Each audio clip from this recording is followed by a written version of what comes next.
Hi everybody, it's Jen from Girl Don't Panic and Trilite. I tried to say Trilite before I said Girl Don't Panic, but you know, c'est la vie. So today we are going to be looking at how to do clearing of energy within ourselves and our environment. So there are a couple of different ways. So actually there's a whole bunch. And as normal, they complement each other. So we're going to look at them and we're going to describe. So the first ones automatically that come to my mind is working with the divine. So angels, ascended masters, you can even call in fairies. But to me, fairies would be, well, I guess it's kind of the same thing. To me, it's more like lifting, more fun energy. Whereas with the angels and ascended masters, I would feel more like getting rid of negative or stagnant energy, whether that's in your person or in your environment. I will put a list underneath this video of the different archangels that I associate the most with clearing negative energy. That would be obviously Raphael, Michael, Metatron, and also Jophiel, because she's helping you to see the positive, the higher energy. So yeah, so that would be the first names that I would think of. Most people would automatically, especially if they grew up in a Christian upbringing, they would think of Jesus or Mother Mary. So those are possibilities if you're feeling inclined to work with those people. Reiki is near and dear to my heart. So if you don't know what Reiki is, it's basically laying on of hands. It is a healing therapeutic process that comes from Japan, and I love it. It's one of my go-tos, and I've been using it for eons. So you can clear not only yourself but your environment using it. There's of course smudges, and I have some lovely sage here for you to see. It's nice sage. It smells really good. So the beauty about sage is that, or the smudges, so sweetgrass, sage, cedar, and tobacco, those are the traditional ones that go with most native traditions.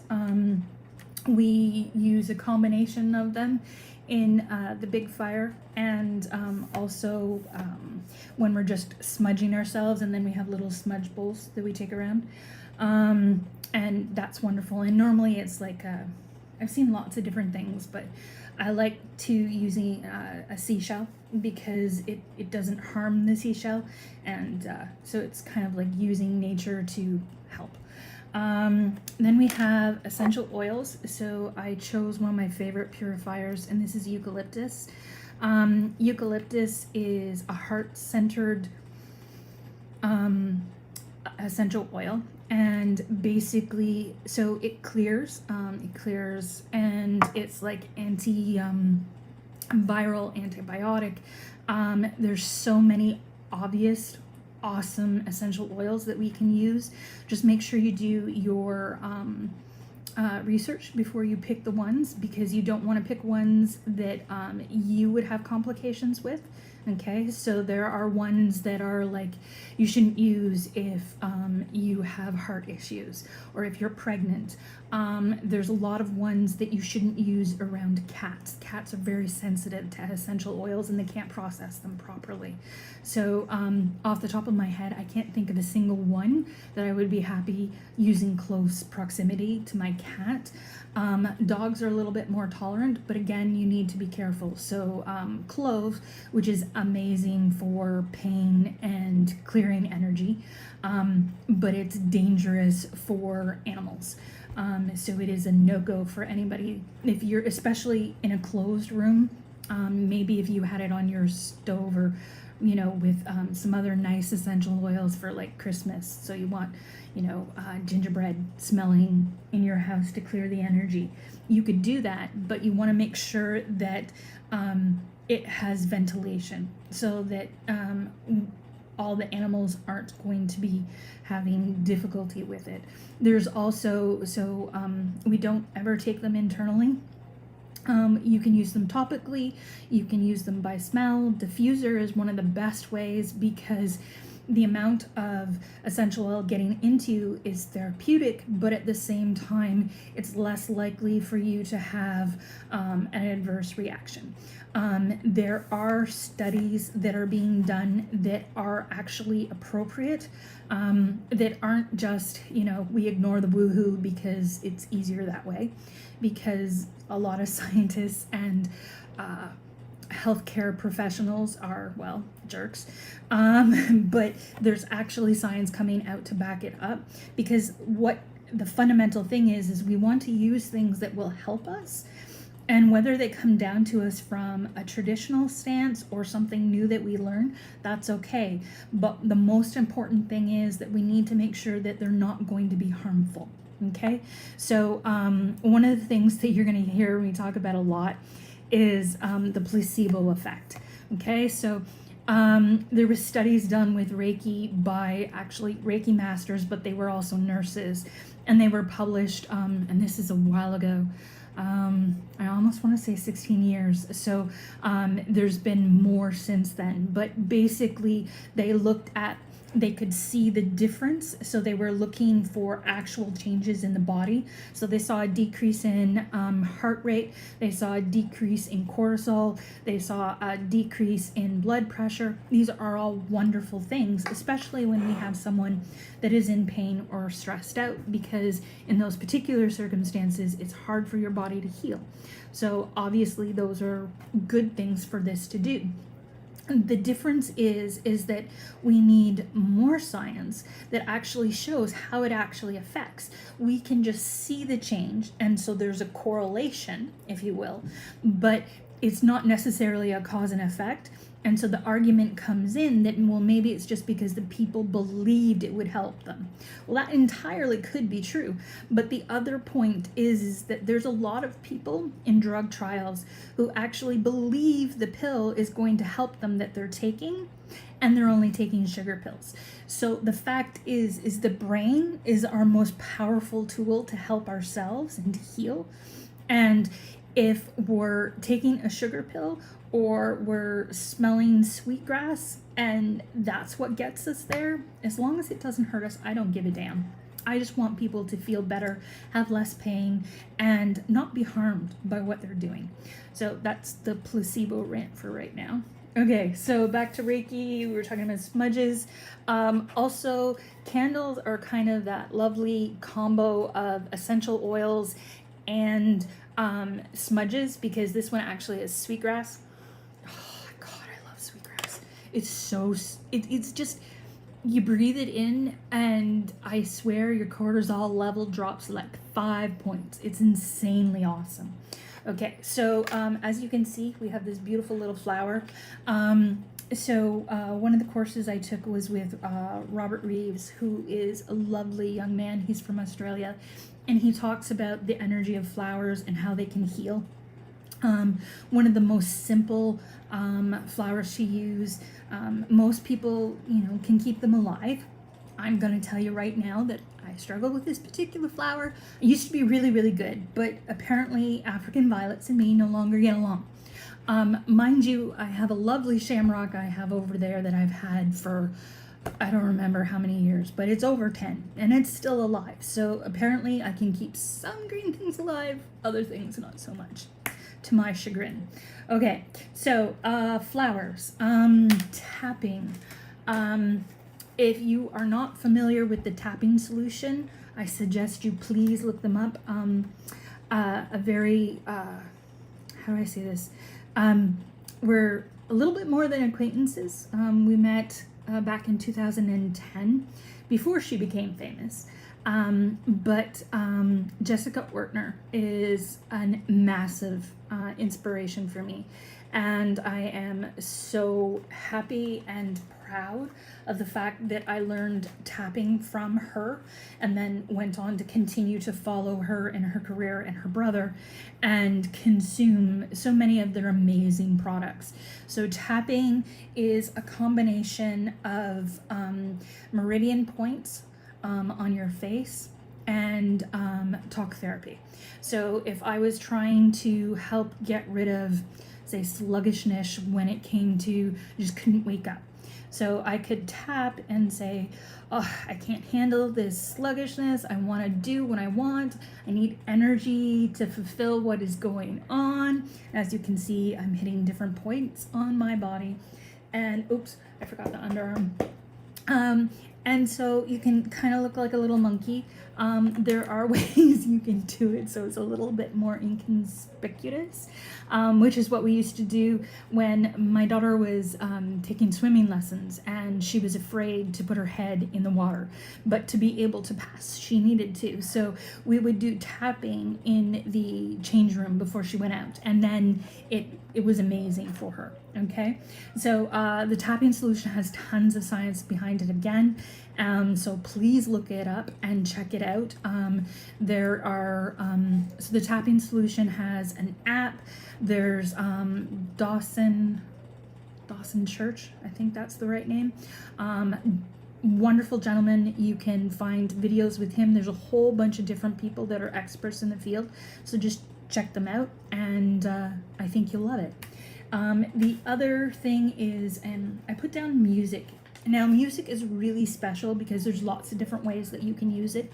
So in a second, I'm going to show you a lovely thing, and hopefully I won't kill us all using it. Anyhow, this is Holy Harmony, and it's put together by Jonathan Goldman, but it was actually Greg Braden that introduced me to it. So it's tones and words from basically holy books. And then you can also find, so Diva Premal is one of my favorite people in the entire universe. I love her voice. I love the music that she and her partner put out. Most of it is chants. And it's inspired by a lot of Eastern beliefs and thoughts, and it is just stunning. You can also listen to, so if you go on YouTube, and you can look up different frequencies. Oh no. Thomas, can you keep him quiet quickly, please? Sorry. I forgot about that. Anyhow, so you can listen to music that you find uplifting. So that can be as simple as something that inspires you. It can be Mozart, for Pete's sakes. It can be anything. So the idea is that it brings you joy. Okay? And if heavy metal brings you joy, that's okay too. Maybe it'll scare the ick away. So then we have color. So you can, oh, I forgot. No, I gotta kill ourselves here for a second. So this is a Tibetan singing bowl. And sometimes I play it really well, and other times it kind of goes, okay? So I'm really excited because I just bought 2 new little ones. So basically what you see is the lower vibration. So the bigger the bowl is, the lower the vibration, and the smaller the bowl is, the higher. So it kind of works with the chakras that way. So this is actually solar plex. So this would be working on your will. It would be working on how you bring yourself out in the universe. And I'm going to try to play it without killing us here. Okay. So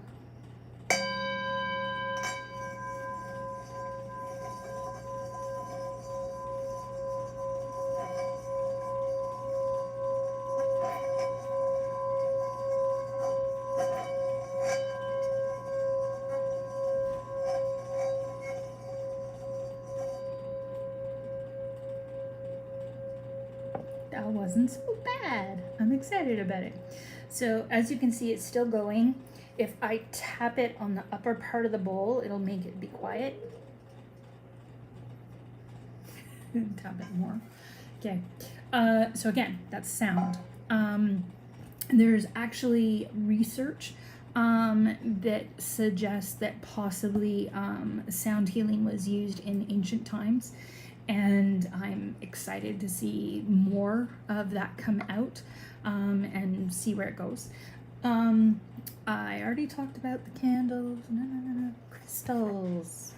Okay, so this is my main crystal. I call her my lady, and she fits perfectly. She's a Lumerian seed crystal.